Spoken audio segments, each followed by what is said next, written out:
what's going on with Russell Wilson, though, Pat? We know the Colts, they win, whatever. What's happened with Russell? And also, if you saw Hackett, his head coach, a little bit throwing him under the bus after the game, are we starting to see is this the beginning of what could be some weird fractured relationships over there in Denver? I didn't hear exactly what Hackett said after the game. I fell asleep, so I actually didn't see. I don't know if we have the exact wording, but he basically said he put it on Russell, like it was like you have a pass play called, and Russ didn't like what the run play looked like, so he went with the pass play. Okay, so I enjoy the fact that Nathaniel Hackett was trying to, probably empower the fact that they've empowered Russell Wilson.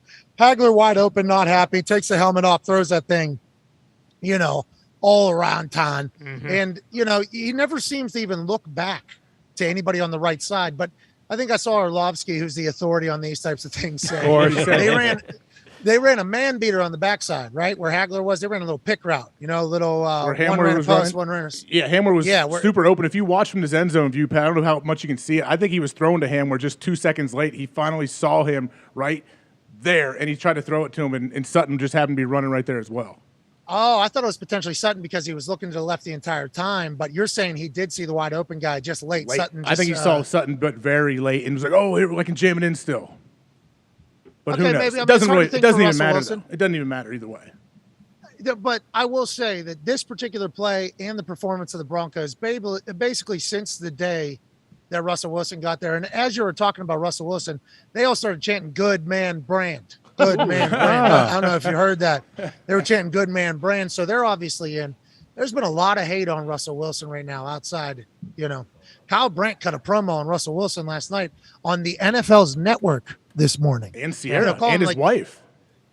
Well, I don't know about what he said about Sierra, but he called Russ like the biggest poser in the NFL. Yeah. And it's like that was almost a rally cry. Not that he was the first person to ever say that, but it's coming from the NFL's network for everybody else to be like this. And it's like, were people waiting for Russell Wilson to struggle? I think that some people obviously were.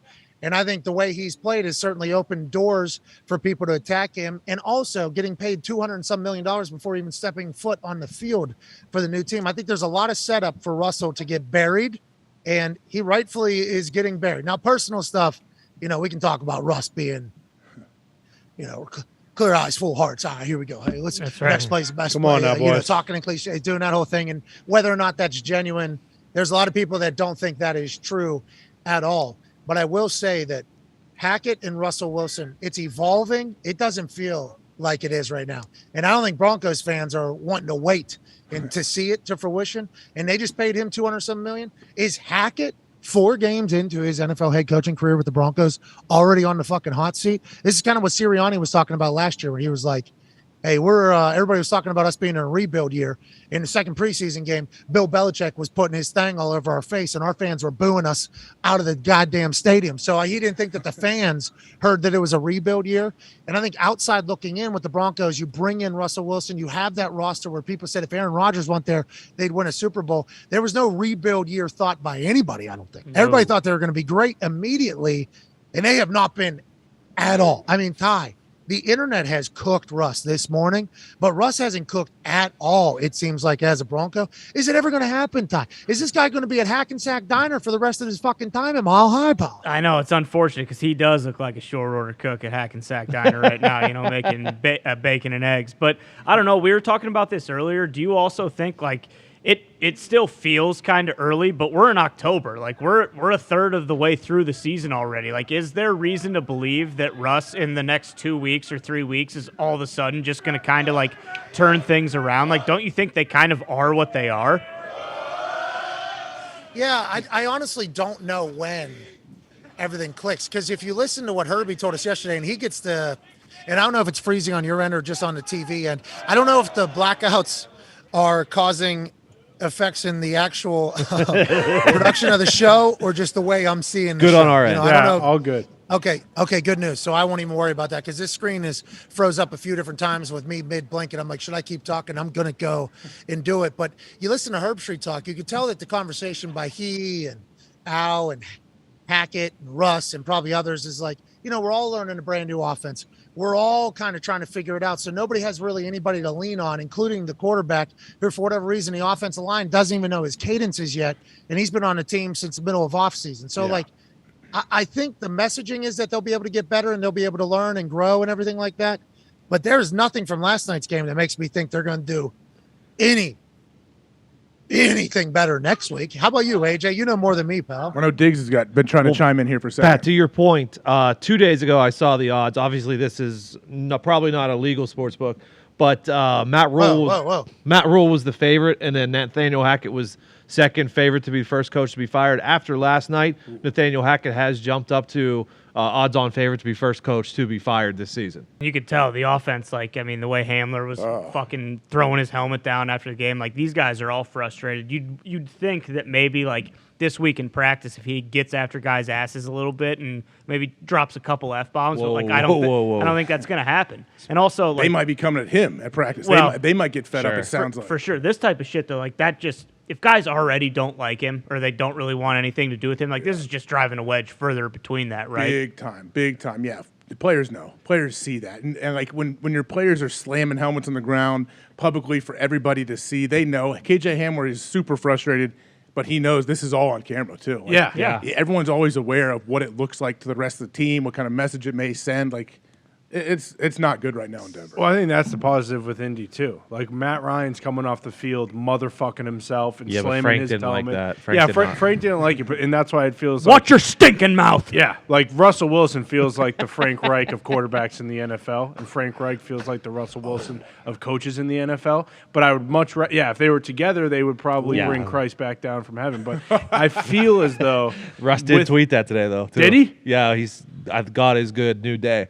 Bingo. Okay, good. And I'm I sure like the Frank Reich positivity. probably wrote that in his journal today too. So it's Frank was stinking mad multiple times was during that game. that 2-minute drill. The How is- Al Pierce. Has he always had those glasses? Yeah, what was with those glasses? I think Those he are watched sweet. the That's what I'm Dahmer Netflix series and was like, "Holy fuck, that guy's got some style," and then just threw those It's on. like, you think he's gonna put some blonde highlights in his hair? Doesn't have to really worry. There were a lot of people that said that on the internet last night, and I don't know if they're reports like Tony was talking about yesterday with tweets. See, Frank's being hip. reports. I can Frank's look if hip, and there's he's up reports. with all the cool new fashions, right?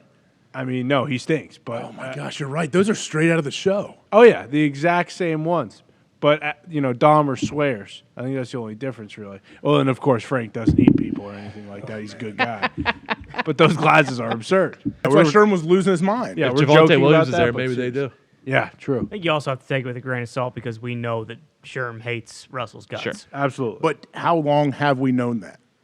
Forever. This entire offseason. Oh yeah, but not 5 years. You didn't know that 5-6 years ago, did you? No, I he did. wasn't saying this stuff 5-6 years He wasn't, ago. but there was little stuff here and there. I feel like that came out from Little Seattle. bits, As soon yeah. as Sherm left and they were breaking up the Legion of Boom, really, there was little bits, right, about kind of being different people being held to different standards, right? Yeah, They I never- would love to get the Bobby Wagner, perspective. Yeah, he's such a classy, quiet Yeah, dude. exactly. What does he On the say? defense. Well, unfortunately, he's going through a lawsuit right now. So Well, No, and it's not. He, Good job, Bobby. he kind of did mention about how the way he was let go from Seattle was very unceremonious and he probably found out through Twitter, I think Yeah, he said. exactly. And Russ, I mean, I guess it's not like he had some big exquisite send off or anything like that, but I would guess that those guys, especially now when we hear more stuff about the way Russ was in the building with Team 3 and how he kind of was held to a different standard than a lot of guys, But that's on Pete, though, right? Even though now Pete seems like he's coming out on the side of his other players, and not Russell's side. But aren't the players blaming Pete for that different set of standards that they had? Yeah, maybe, but also aren't your hands kind of tied? If you invest all this money in this guy to play quarterback, it's the most important position in sports. What is he gonna do? Be like, you know what, Russ? No, you're not doing any of this He bullshit. already knew. What's the old the dumb saying? You made your bed, now you lay in it. Or, Right. yeah, Devil, Sleep in it. Yeah, there you go. I guess Pete probably knew. All right, once Russ became Russ and he was the man, you won a Super Bowl and he's this good and he's playing that well. Pete can't switch it up all of a sudden. You're No. right. It's going to be. Even Pete knew then. Probably, this isn't going to end well. Well, I bet he did. Kind of, though. Remember, he fired the was it Brian Schottenheimer that Russ Yeah, wanted the I bet that's when a lot of the strife became So more we're gonna run public the with ball Russ and more. them. Yeah, wouldn't let him cook. Yeah, and now especially it's Pete Carroll's a genius, and he knew that if Russell left, he was going to be just fine with Geno Smith. If you're in Seattle, you got to feel awesome because I bet How good does Geno Smith feel right now? incredible. Addition by subtraction. And where did Pete watch the game? And do we have a live feed? Was there a GoPro on Pete while he watched this game? Because I think that would be a very fun watch along. Yeah, I bet he was. Imagine how juiced he was. He- He's